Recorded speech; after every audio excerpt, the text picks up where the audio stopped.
It's 12 o'clock in Frisco, Texas, and it's time for Smoker Broker Radio with Robert Mesh, a.k.a. the Smoker Broker. Robert is the owner of Small World Realty and has employed hundreds of real estate agents in his 17-year career.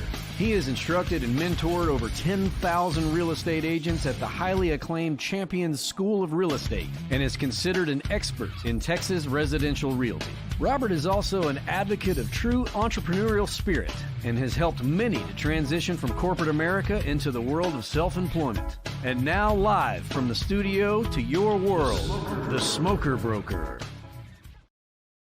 Hey, welcome to Smoker Broker. I'm Robert Mesh, and I'm the guy they call Smoker Broker. And that is absolutely evident when we're in May because we start barbecuing again every once in a while. Everybody always thinks that sometimes like I get that I run a barbecue place or that I am in these competitions like every week. That is not true. In fact, I'm lucky if I get 3 or 4 in every year. But we did do our big one last weekend, and it turned out very well. Very well. We actually won the category that we enjoy most, which is the wild game category. So I get that Smoker Broker thing from doing barbecue every once in a while and doing real estate too. Love both of them. They consume a ton of my life, so always a good time. My buddy Brent, he joined me. It was nice to I got to down. see him. Yeah, it was cool. It was fun to see you in your element. Like when people would well, come up and say, "Are you the Smoker Broker?" and you would be like, "Who are you?" And you were so condescending to everyone around you. Like you're like, "Do you know who I am?" It was really weird, but not true. That's not true. Yeah, I'm no different than anybody else working those damn things in there. But I'm glad you got to go because you did get to see what it's like, and it's hectic. You know, you're running back and forth, and you have to be, almost perfect for those things to work out. So that was great that you got to see one like that. Yeah. And what's interesting is they're all the same. I mean, they all the prep and the actual competitions themselves, they're all very similar. So you actually saw what happens even in the biggest ones, the largest state and world championships is very similar. So that was a good one for you to get to go to. Plus, you finally got good weather in Galveston. That does not happen very often. That's true. And I actually got to try your wild game, your venison, and that's great. So I meant to ask you, did you get a piece of that? I did. Remember, my son ate most of it, though. Oh, that's right. He did. Well, so I remember that. And that was a very good sign. I know I joked about it when I saw him devouring it. But I on a serious point, I was like, if that kid's eating that like that, that means the seasoning is very good because he would not have liked that with a venison cut the way it was in there. So that was actually a very good sign that we had done well. And that was very serious too. Maybe you don't know his mother's cooking.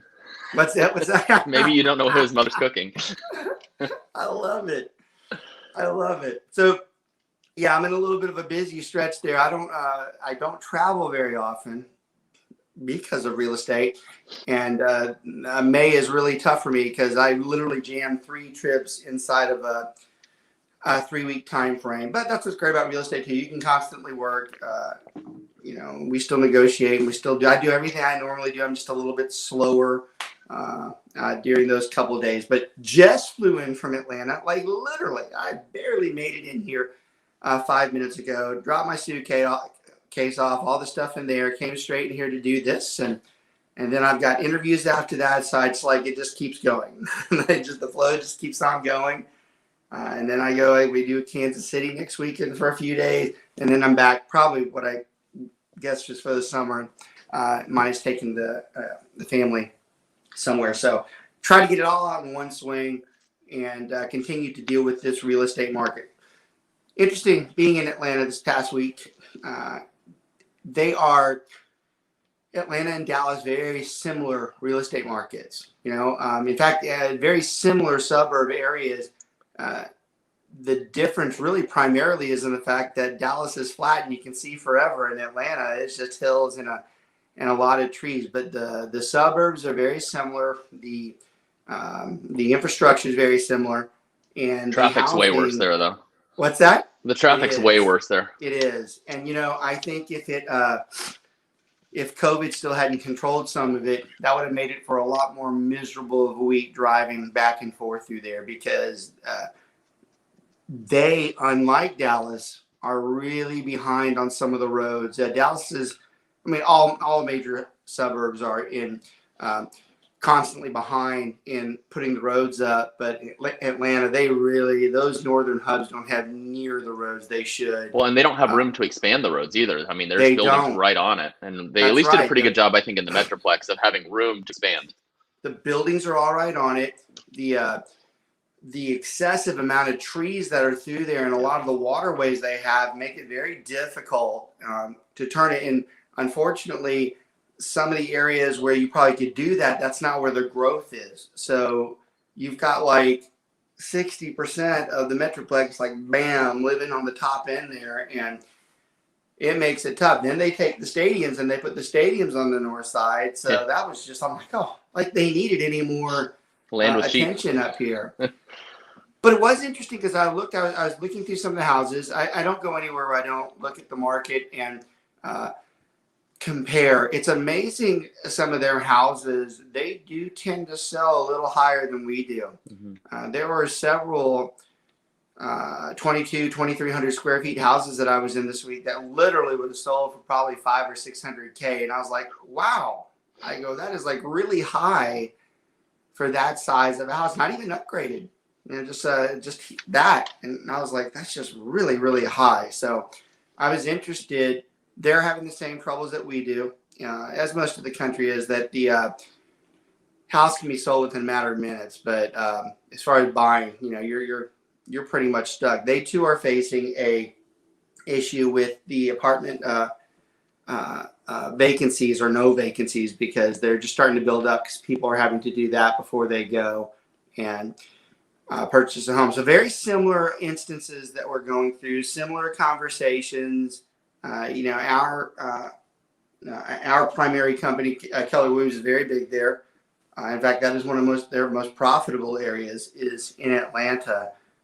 So they too rise with the growth. They have a lot of locations out that way. So it's very interesting to see how the two operate. It's also interesting, just for the real estate academic side, they were talking to me about the differences. And one of the differences came up between Georgia and Texas real estate. Georgia has a 2-week recension period where you can actually, 2 weeks you have before a contract's live.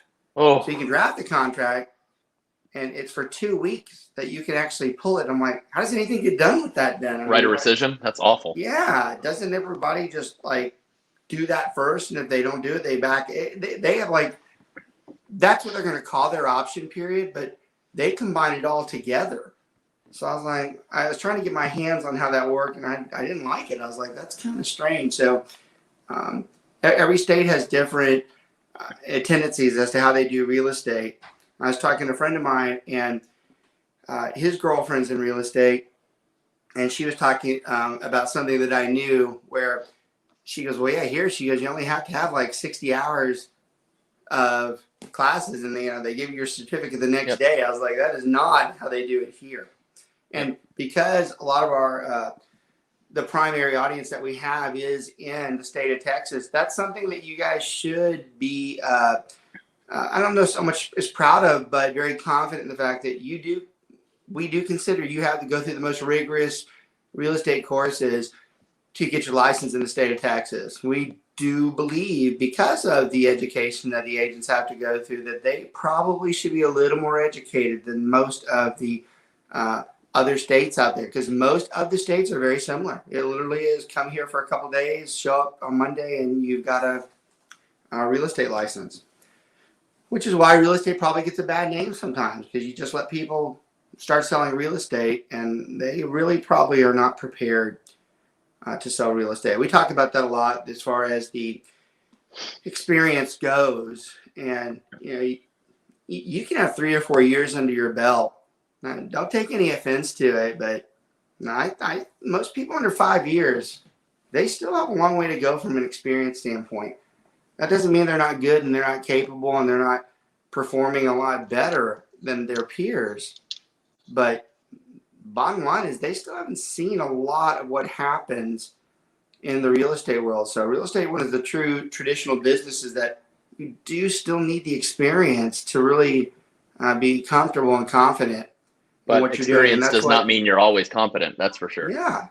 And that's why Brent and I run this thing the way we do, is that it's we know that, and that's why we review the stuff with our agents so they have the same amount of time to or get the same amount of experience, even though they don't have it.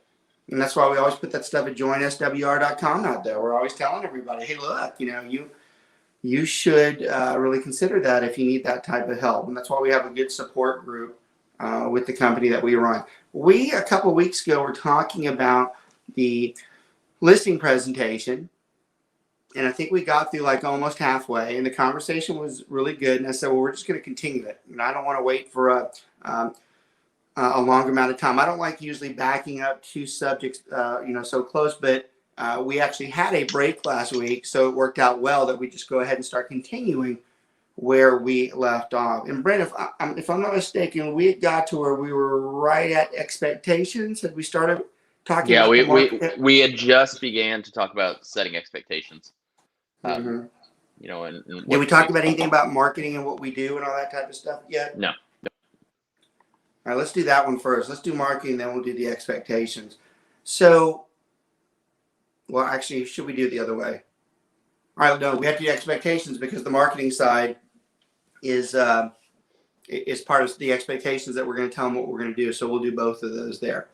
All right, so in our first show that we had a couple weeks ago, we started talking about how we got to this point of the listing, what we did before, running the comps, doing CMAs, and then we talked about how that was the first presentation of what we're going to show them. We talked about how we really don't want to disclose the price just yet because we still have a lot of other things that we're going to discuss with them, but we want them to start getting the idea as to where we're heading. We talked a lot about the nonverbal side and observance of somebody when you're going through comps, because their attitude and their emotions could tell you what they think and how they're feeling about what you're about to tell them.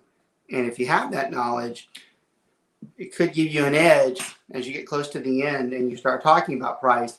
It lets your conversation be more, I was going to say more smooth, but I was looking more for a more competent way, because you know what they're probably thinking and you can adjust your conversation accordingly to try to ease that truth in as best you can. Because if you do the right job and you explain the listing presentation, the process correctly, no matter what they think it's worth, they should agree with what you told them if you did what you were supposed to do. I had a first the other day. I had a first the other day. You'd be impressed. I did a listing presentation and I walked. I usually do it live. I do comps live in front of them, and I said, I think based on this, we should list at 350. And he smiled. And he goes, that's exactly what I was thinking. I was like, oh, that's never happened. It doesn't happen often. Well, so look, in defense of me, you know why you probably got that? Because this is the first market we've ever been in where they actually, for once, are getting what the hell they think they're going to get. We go higher than they expected. A sign that we should finally get someone to go, that's exactly what I was thinking. So that's funny. I love it. I hadn't thought about that, but I guess there should be more parallels to people saying, oh, yeah, that's exactly what I want, or that's exactly what I hope I'm going to get. So we're out there, and we got through all that side of it, and then we started getting into the expectation side, and that was another show in itself, so we decided to roll it into this one. And expectations in the marketing. So when we do it, we have the CMA side, we have the introduction side, and then we start talking about what we'll do and what they can expect from us. And then we start breaking into the cost of the actual, what's it going to cost for this listing. So we're going to kind of finish that up today and talk about listings because they are important, certainly modified, but giving you the idea of what it is that we're doing.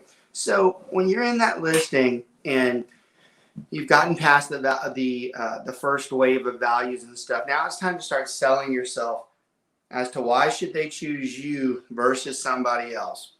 I've said on many shows, and it's there's no secret that I don't like being called a salesperson. I don't think that's what we do. I think that we're here to help people. But I have to admit, the closest we're going to become to being a salesperson is when we're throwing a pitch as to why they should use us, because we are, in fact, selling ourselves. And as much as I hate that, it's a part of the job, and we have to do it. So, Brent, when we go in and we have finally got to where we sit at the table, although we really haven't sat at the table in a while. It's been a lot of virtual and stuff. But when we get there, what's our primary goal? Well, I know what our primary, outside the obvious of getting the listing. What is it we're trying to establish with them when we sit down? What is it that we want them to think about us? Well, right when we sit down and start talking. Yeah, we're highly experienced, very competent, and an expert at what we do. That's right. That's right, because first impressions are important, and we want them to acknowledge that we're worth listening to when we're in front of them. Now, here's a good takeaway from the show today, especially with a lot of the new people that watch. It's very hard when you're new to get that type of respect when you sit down, because undoubtedly you're going to do something that made you look new, or you just weren't as polished as you probably should have been. And there's nothing that makes that any easier for you except practice, except practicing constantly on what the scenarios are. One of the biggest failures of a lot of real estate agents, especially that are under 3 years and have not listed a lot of houses, is they don't practice. They think that the only time they do a listing presentation or a listing appointment is when they actually do one. Well, in your first couple of years, you don't have many. So if you don't have many, you can't practice. And I don't think there's anybody that's successful in any realm of business or any athletics or sport, whatever, that won't tell you practice is everything. We talk about practice. Practice, that's right. Practice. What did is it John Wood? That was Iverson. Who's the old? I know that. Who's the old UCLA? It was John Wooden. Yeah. John Wooden was always famous for you practice like you play, or you play like you play, whatever. Vice versa, because he knew. And those of you who don't know John Wooden, he's the guy that basically won as many college basketball games as you could in a row, and nobody's even come close to doing that since. And his belief was because you practice all the time, and you practice seriously and you take it serious. Well, the same thing goes for real estate agents. When you're doing that listing presentation, your first go at a listing presentation should not be live. You damn well should have practiced. And as stupid as it sounds and as corny as it sounds, probably should have been in front of the mirror until you did it enough to where you acknowledged this sounded good or it didn't sound good, and I need to work on this or that, okay? So that's a good takeaway for someone who's new, that you have to be really polished. For someone who's really not polished yet, you need to put some work in before you get to that point, because you really do have about 50 to 90 seconds for them to be listening to you, whether they're going to continue to listen or not, okay? Especially if your comps were not as great as they thought, you have to be even better. Yep. Because now you're really having to get them off the ledge and be ready for them. So we're working on that. We're polishing it. So we present to them. We're getting in there. Brent, what do we do when we start presenting? I did decide, let's mix the expectation and the marketing together. When we start talking to them, they already know the comps. They know why we're here. What is it that we want to start doing that's going to distinguish ourselves from the average agent? Try to be general at first, not so Keller Williams specific, because we have a lot of people that aren't just Keller Williams, and then we'll actually do our spiel so people can see it too. So give them a little bit of an idea. Yeah, I mean, obviously the number one thing they want is their house to sell for as much money as possible, as quickly as possible, and now on their terms, right? They're going to want to get everything, and it's going to be a little different because any listing agent should be able to get a house sold now. I mean, regardless of competence level. So the question is, why should they choose you over someone who would maybe do it for 1% or something like that? Why would they bother with you? And what you have to do is be able to show them that through your expertise, you can get them more money, you can get them lease backs, you can get them additional assurity that their house will close, and if the contract falls through, they're actually going to be heavily compensated for that. And so an agent that's not as experienced will not be able to provide that for them. Yeah. We're trying to have a separation gap between what we think might be coming in there. And you have to know your competition. And we always preach on the show that we're very polite and goodwill to our competition, even though they might not always be. We are. And that's a good takeaway from the show. You should be professional about your competition. Now, believe it or not, the owner does not want to hear you trash another professional. It's actually one of the good things in business today. And there's not many good things, but one of the good things is that there are some people that still believe that you should be professional in front of somebody else when you're talking about someone else in your peer. Might even win you the listing when you're like that, because they think that you have a professional level and that's how you deal with everybody, which you do if you're doing that. So you want to mention that they're out there. You want to tell them what it is that they're doing, but it's not like we're downplaying what they're doing. But we're certainly making the point that what we're doing, we think it's going to be a better alternative for you. And we want them to have that opinion. All right. So that's what we're really trying to achieve. Brent, be more technical with the takeaway for a lot of the agents out there right now should be, am I dealing with somebody who wants a discount, or am I dealing with somebody who just wants the best? And you hinted at it, but be more specific when we go in and there are signals that are telling us this person is ready for us to discount this listing, or they just point blank say, I've already talked to somebody else and they're going to do this for me. Go both sides with it. Go defending it, and the other side where you're okay with it.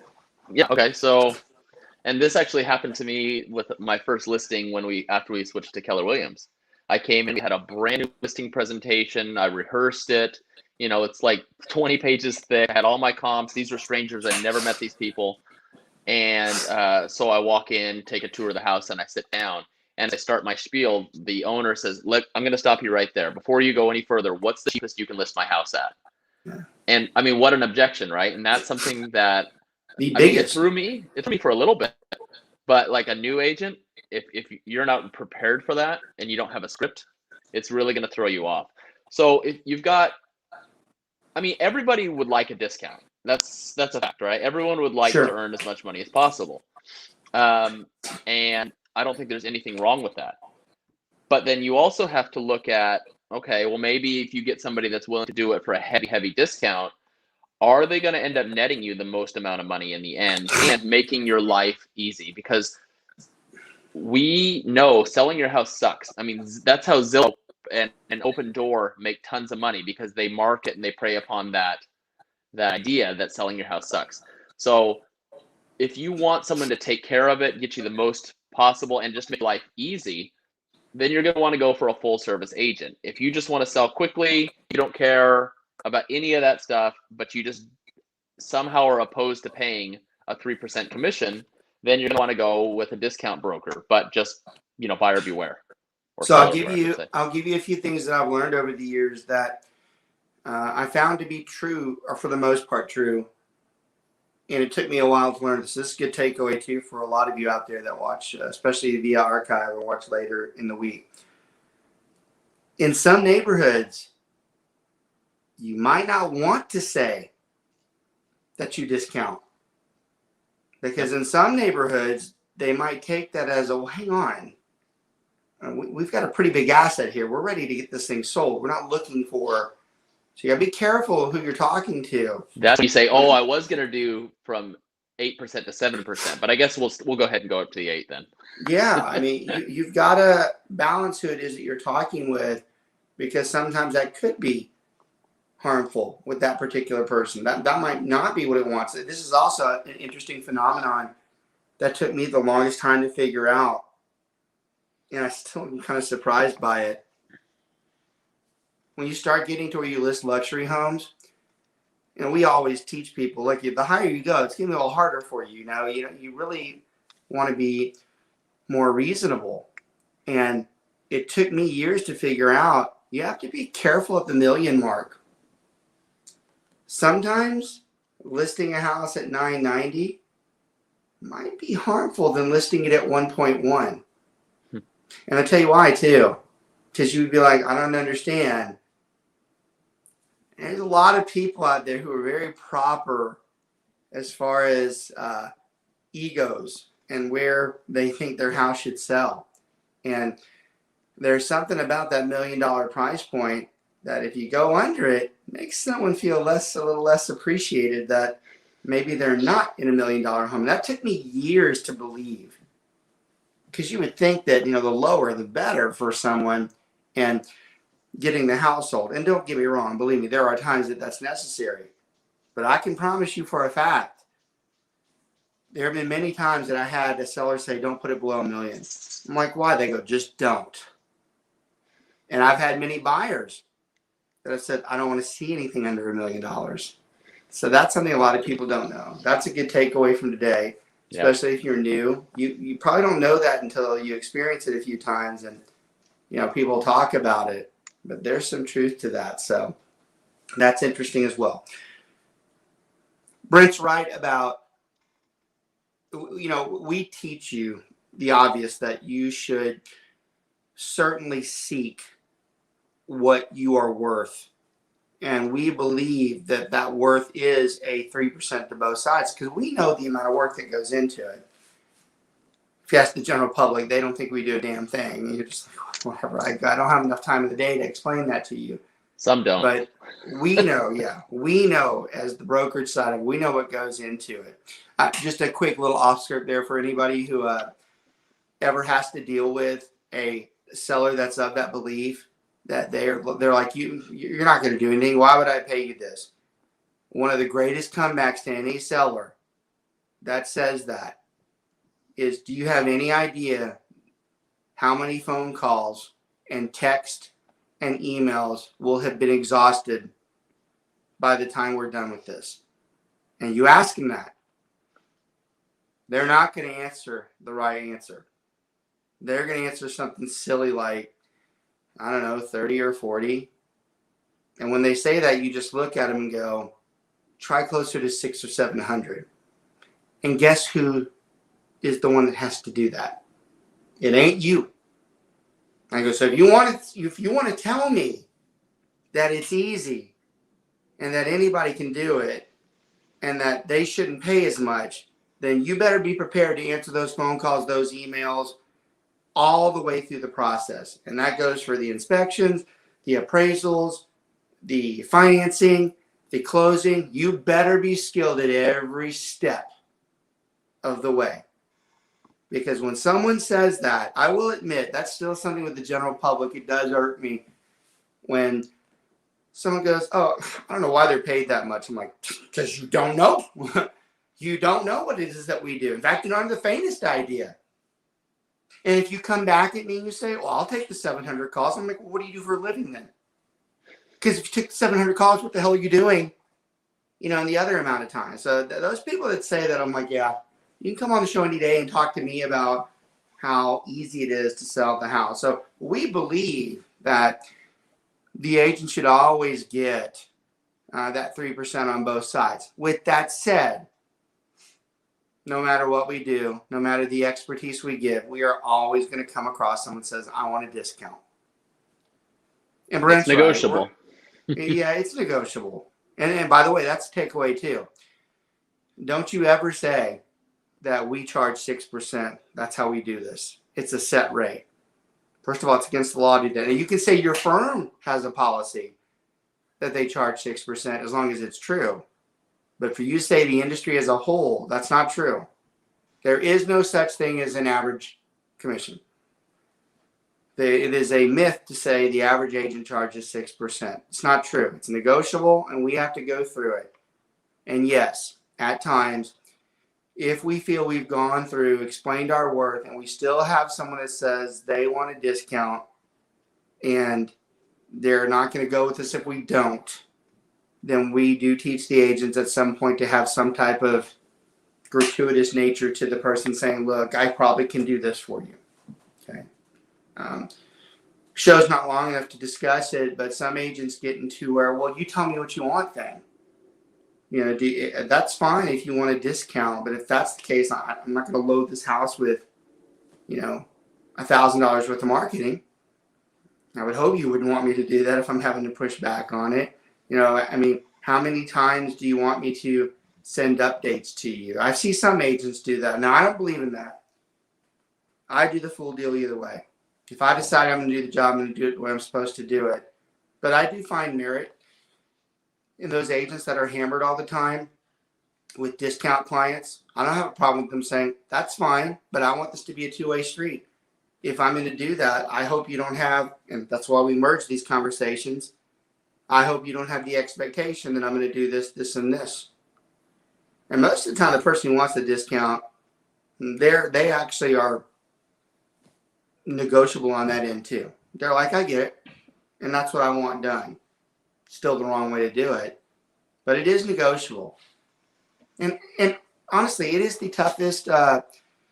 It probably is the toughest decision we have to make. Is, are we prepared to lose a listing because of the commission? It's probably the hardest thing we do. I can tell you, when you're new, most people when they're new, they'll do whatever they can to get a listing. Well, it's funny if you look at that story I told you where the guy asked for the cheapest I can go, and I worked my way around it and refused to go under 3. I found out later that was the reason they went with me, because I would stick by my guns, and they were like, if you're going to fight that hard for us or for yourself, how hard are you going to fight for us later? For everyone you lose, there's another side of that. For everyone you lose where you stick to that script, the other side should see, and look, if your common sense should dictate that exact statement you made. Like, I would say that, and then if they still object, go, hey, I just want you to know, if I'm sticking to the fact that I charge that, you better damn well believe I'm the same way the other way around when I'm negotiating for you. And my guess is I can save a lot more money that way than this way.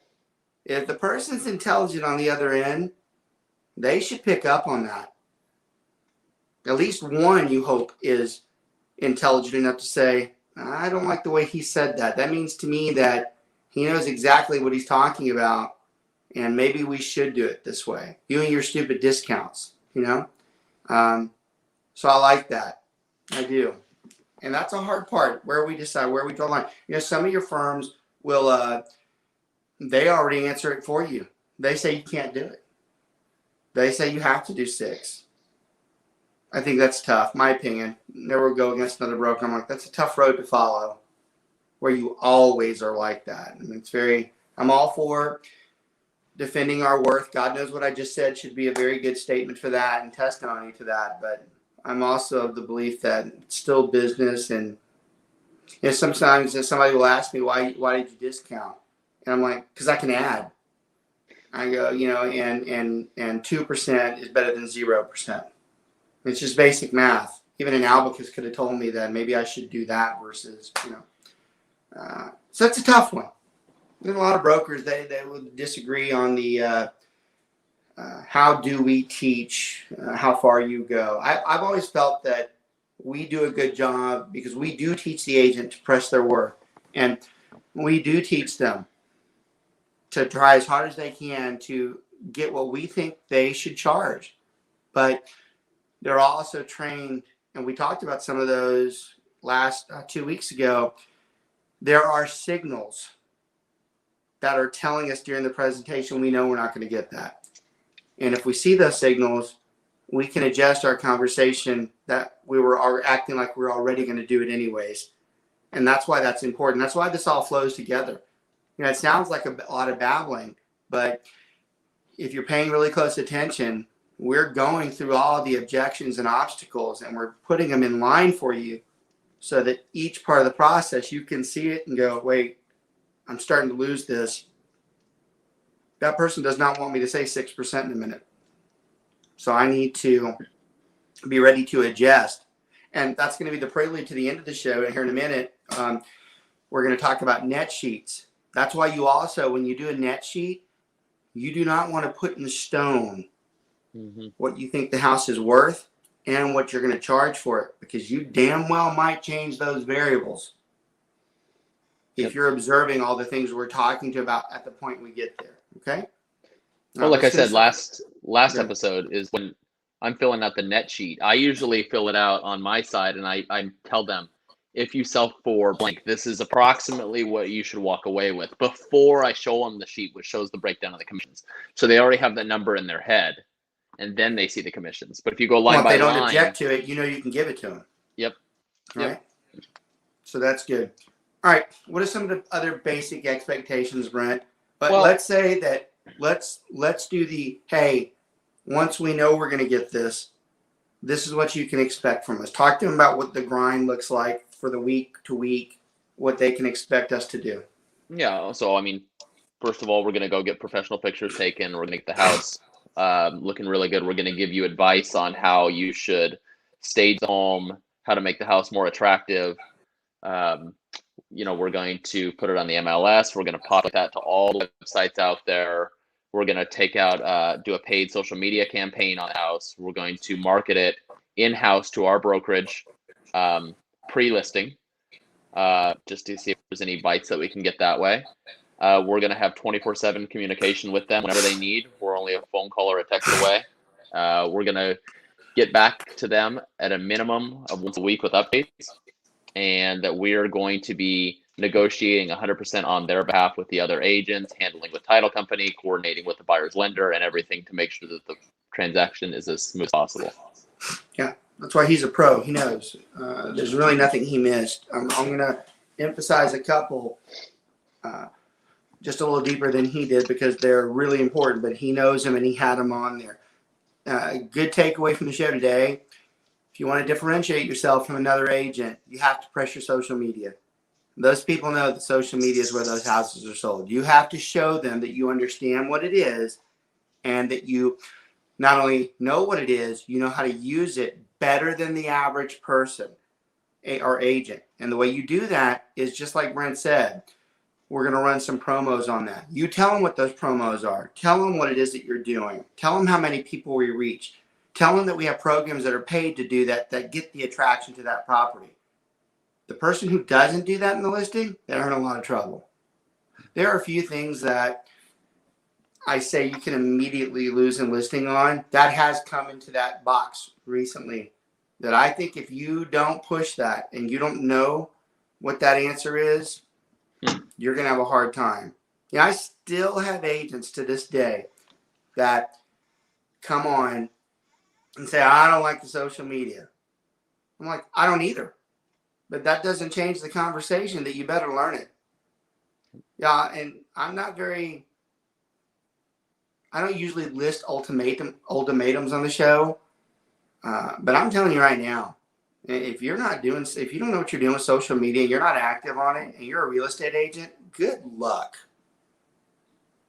Because whatever else you're doing, it better be something damn impressive because it is very hard to get the attention you need and get the power you need when you're doing a listing without that social media presence. Even those of you who are, you know that. So this is the other problem. Some of you know it.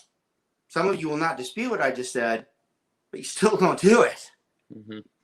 You've got to learn the social media side. Your team lead should be able to show you how to do it. And if that's not enough, you should pay a social media consultant. We do all the time. Mm-hmm. Best money we spend. We have to have someone that knows that stuff. So those are good takeaways from the show. The other one Brent mentioned that's really powerful. Brent, were you say something? Well, I was just going to say, maybe I'm jumping around, but I think one of the ways that you can win or lose a listing presentation is based on your body language and just your persona as you walk the house. When you're new, you're kind of letting the owner show you around, and you're not asking many questions, and you just seem new. I don't know how to say it, but you look like you're inexperienced. And as you get more experience, there's two ways you can do it. You can be a little bit more professional and almost discriminating, like looking at things in the house, or you can be more like we are, more laid back. You're able to answer any questions given to you, and that inspires confidence amongst the sellers, and they're more likely not going to ask you for a discount when they know you really know what you're doing. So I'm going to make a comment. I don't like it. I hate this because I'm not and it's a controversial one because everybody differs with this one. And Careful, Mark. Get ready with the delay. I have friends that differ with this opinion, but it doesn't mean I'm against their opinion. It means that this is just mine. Okay. Athletics are tough. When Dean and I grew up, you wouldn't be able to tell. We were both very good athletic, good state champion. Well, at least me, not Dean is fine, but the state champions and very good athletics, very competitive. At the Nathan and hot there's dog a lot eating of people that will argue. There's a lot of people that will argue that that's a good way for your children to be raised because it teaches teamwork, winning, losing, and all that type of stuff. And there's no doubt there's truth to that. Absolutely, there's no doubt about it. There are millions of other things that kids can do that are not athletics that teach the same type of principles. And that's where I usually differ with somebody when they go, those kids should be doing something. I'm like, well, it depends. It depends what their interests are. Athletics are not the only way to teach the kid to be a winner, to be, competitive, smart, win, lose. There are other ways, right? Now, the reason why I say that is because I do believe that way. I had to change. I used to believe it was the other way. And then I had to change because I saw too many things and I read too many things that made me believe that's not necessarily true. But one thing that Brent said in there that spoke to me, and it is from the same conversation about athletics. You're taught in almost every sport, especially the big ones, that if someone starts bowing their head, that you've got them. Because it's showing a sign that they are down on themselves and they know that they are not playing to their potential. They know by sulking like that they have already done something wrong that might have cost them the victory, or they already know in their mind they're heading that way. And what he just said is exactly right. The seller can see the same thing. Your body language is bleeding what you feel. And if they start sensing that you're nervous, you're not confident, you don't know what you're doing, or you're just not, you haven't done it long enough, that they're going to change their mind about you pretty quick. So I love that comment because it's true. Anytime you start sulking your head, watch anybody who's good at anything, even the best of the best. Watch it at their low points. Their low points are when they lose. John McEnroe is the best. McEnroe is great because when he started that, he's done. When he starts becoming a head case, he's done. Yep. And he was the best at it. He was the best at being talented and outstanding. But when he got that way, you watch every match that he ever played. When he started getting like that, it all just fell apart. Maybe there's a couple of exceptions. But when someone does that, the other person's like, got him now. He's sitting there talking to himself. It's the same thing here. So I love that comment. It's a really, really good comment that you brought in. Probably one of the best takeaways of the show today is your persona and your outgoingness and your confidence when you're going through the expectations. So look, we can sit here and talk about expectations for another 5 or 6 hours. Y'all get the point. I think the only thing, Brent did mention it. That's the only thing that I was going to say a little more extensive. When you talk about communication and week by week, what we're saying is that they should never have to hear information from anybody else but us. If they hear it from somebody else, that means we're not doing our job. So one of the most important pieces of the job that we do is to make sure we're giving them the information. They should never hear from somebody else that something happened to another house that was similar to them. I also talk about this a lot, and it's in this particular section where I always hear people, even friends sometimes, talk about, I'm going to fire the agent. And I always find that comical because I want to be like, well, why are you firing the agent? Now, this isn't applicable to today because most of the time you fire an agent because they didn't sell your house. Well, that just doesn't happen right now. And we also talked about this the other day. This is where I am a tad worried about the industry because we have over 4 or 5 years of agents that have not had to perfect their dog fighting skills when they have objections with the seller that they're not selling a house. We talked about this a couple of weeks ago, and this is a lost art. Well, when you start getting into that and the seller says, I'm going to fire someone, I always found that comical because my first question is, well, why are you doing that? And the answer always is, well, the house just didn't sell. And it's upsetting when I hear that. I'm like, that's not why that agent should be fired. I really only believe, it's an opinion, but hopefully mine's merited after doing this for so long. I really think the number one reason that an agent should be fired is their lack of communication. Yep. If they have shown a track record or history of not communicating on a regular basis, or even more so on a regular basis, and the owner's finding out facts about their house through somebody else, that's a damn good reason for an agent to be fired. I absolutely, because that means they do not care enough to follow through with what's. I've seen agents say, well, there was nothing to discuss. I go, good. Then you should have called them and told them there was nothing to discuss. And you should have said there was nothing to discuss because the MLS hasn't changed. The prices haven't changed. You still tell them that. You don't just sit there and assume that they think that nothing has changed. It's probably one of the biggest mistakes an agent makes. And it's a shame that that art is not perfected right now. And agents who actually think they're becoming good, and they are, but they don't have that step. That's going to be very hard for us to address academically from 3 or 4 years now that agents have not been trained to deal with those objections. So that's, watching our show, that's something that we try to pick out. And that is the academic side of me. That is the instructor side of me, is like, I know what it is all the time. I don't just look at the pieces of it. I don't just define the one market. I know how it works all the time. And the fact that we do this as a career, we know we have agents that have 20 or 30 years left in them, but they haven't seen this part. Yep. For my guys, and when I say guys, I mean my guys and my gals, we look at that stuff. We're telling them before. We're like, hey, you need to know. That's the difference between some of these. Well, it doesn't matter right now. At least you know. Well, and as good as I do, the number one reason though that they fire their agents is like the home isn't selling. And we almost can be assured that the house is overpriced then in that time. It's either overpriced or it's a weird house. That's right. Yeah. There's 2 reasons a house doesn't sell. Yes, we can argue that there's 3 or 4 more, but I'm telling you right now, 98% of the time, the house is too damn high. Yep. You can sit there all day and say it's the agent's fault. If that house is too high, there's no other agent that can sell it higher if the people have gone through it and said the same thing.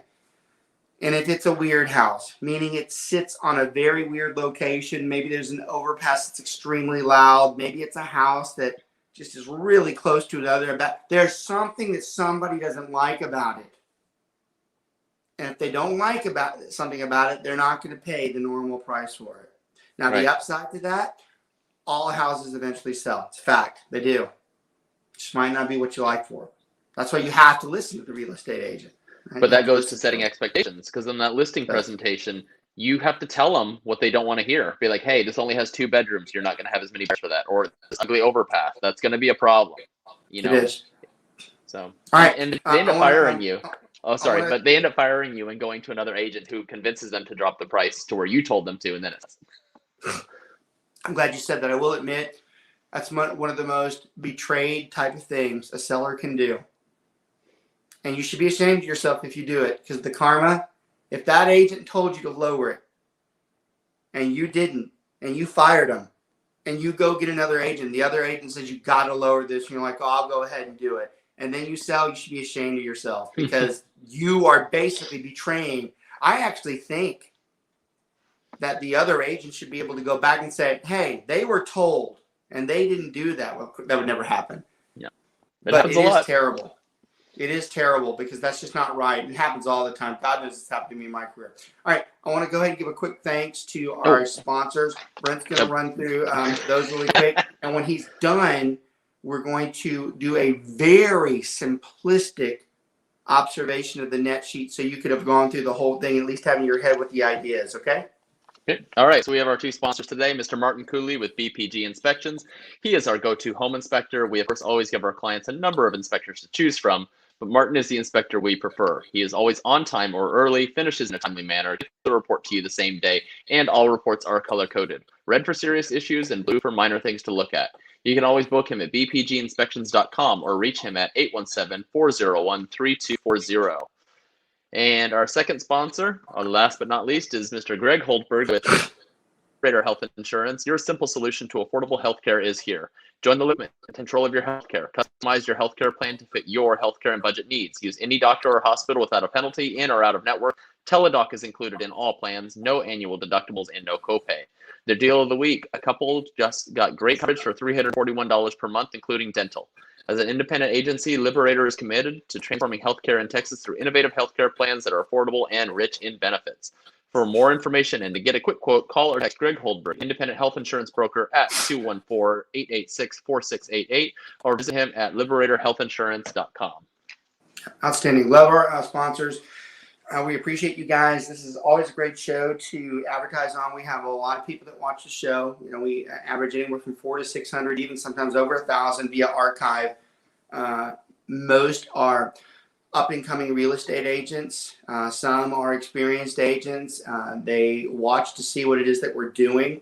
And a lot of times they take the advice that we have. So it's a very good show for any type of real estate vendor who is trying to get more business. Our vendors tend to do very well with advertising on our show. So we thank them for it. Great business partners. We don't just throw anybody on there. We have to actually believe in what it is that they do. So it's not a matter of them just saying, oh, I'll sponsor you, and they do that. We have to make sure that we like them as well. All right, last point. And you would think this is like, oh, wait a minute, the net sheet, this is going to be long. It's not. And that's why I'm going to make it really simple for you, because most of y'all are trained where someone pulls out this 6-page equation built net sheet with every detail broken down that you literally would have had to have gone to Harvard to understand. And it is completely unnecessary. 21 years of doing this, and the net sheets that I've given people and what I'm about to give you, I don't think I've ever been off more than 1,000 to 1,500 either way, which is really good when you're looking at the amounts we're talking about by this equation I'm about to give you. All right, so it's as simple as this. You take the sales price and you're going to subtract the rest of these things I'm about to tell you. The first one is obviously the realtor cost, so whatever you're charging. If it's 6% and you're selling the house, or you think the house was going to sell for like $300,000, 300,000 times 0.06, okay? Because remember, you have to account for both sides. The second one are the title fees. It is customary that the seller typically pays for the title fees, even though right now they're not doing it because of the market. Most of the time, the seller pays for the title fees. Those title fees include an owner policy, some of the things that the title company does to get this transaction escrowed and moved through. And the estimate, this is the most important part of this, we always estimate it's about 1% of the sales price, and then we throw a plug number of about 500 or 600 for some incidentals in there. And the home warranty. Yeah. Now I'm going to tell you, that 1% and that plug basically is where most people go wrong. Because if you do a net sheet that's detailed, you break down all of those things that are in that 1%. Nobody gives a damn about the detail on that. They just want to know what the cost is going to be. Trust me when I say, do the 1% of the sales price plus the 400 or 500 and tell the seller up front, we're pretty sure you're going to be paying that. So sales price minus the realtor fees minus the title cost. All right. The next one should be the obvious. They have to subtract whatever debt they have on the house. That's all the debt.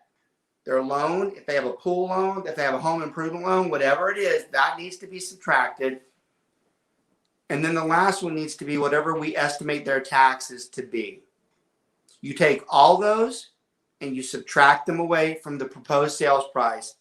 That estimated, and it is an estimate, that estimate It's going to be pretty damn close, as long as the numbers they gave us were fairly accurate. Like if they give us a wrong payoff, then that number's going to be off by whatever that pay. If they tell us our taxes were wrong, they're going to be off by it. If they didn't tell us about some other lien they had, it's going to be off by that amount. Well, we may be adding in the HOA fees, and because of the new HOA addendum. And if you don't know what we're talking about, that number might have to go up. Yeah, that number might have to go up. And of course, if we're off on the sales price, that's going to have to be changed. I'll also give you another takeaway before we leave.